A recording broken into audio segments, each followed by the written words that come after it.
Up to now, we have discussed about different kinds of noun.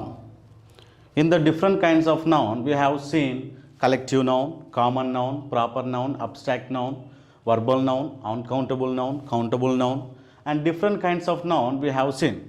Now, here we are going to see some exercises, some examples. ఇక్కడ మనం కొన్ని exercises కొన్ని ఎగ్జాంపుల్స్తోని ఇక్కడ ఉన్నటువంటి collective noun కానీ common noun కానీ లేదా ప్రాపర్ నౌన్ కానీ వాటిని ఎలా తెలుసుకోవాలని కొన్ని ఉదాహరణలు కొన్ని ఎగ్జాంపుల్స్ మనము చూద్దాం. ఇక్కడ నేను కొన్ని నౌన్స్ ఇచ్చాను. Rajesh is a noun, team is a noun, 5 books is a noun, justice is a noun, teacher is a noun, singing is a noun, milk is a noun. అయితే ఈ నౌన్స్ అన్నీ కూడా ఏ కేటగిరీలోకి వస్తాయో మనం చూద్దాం.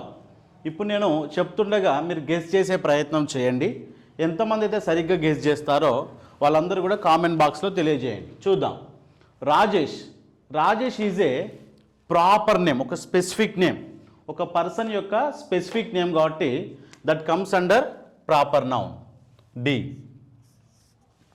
Here team is a noun of collective people, group of people. In team we can see different kinds of people, different people, that's why it comes under collective noun. Team లో చాలా మంది ఉంటారు కాబట్టి కలెక్షన్ ఆఫ్ పీపుల్ ఉంటారు కాబట్టి దాన్ని మనం collective noun అని పిలుస్తాము. So team is a collective noun. 5 books, here we are seeing count. 5 is a count, that's why it is countable noun. మనము ఈ బుక్స్ని లెక్కించగలుగుతాం కాబట్టి ఈ నౌన్ వచ్చేసి కౌంటబుల్ నౌన్ కిందికి వస్తుంది. జీ. Justice comes under abstract noun because we cannot see it, మనం దాన్ని చూడలేము, but we can experience it. జస్టిస్ని, న్యాయాన్ని మనం చూడలేము కానీ దాన్ని మనం ఎక్స్పీరియన్స్ చేయగలం, దాన్ని మనం అబ్స్ట్రాక్ట్ నౌన్ అంటాము. Abstract noun is a noun that we cannot see with our eyes but we can feel it and we can experience it.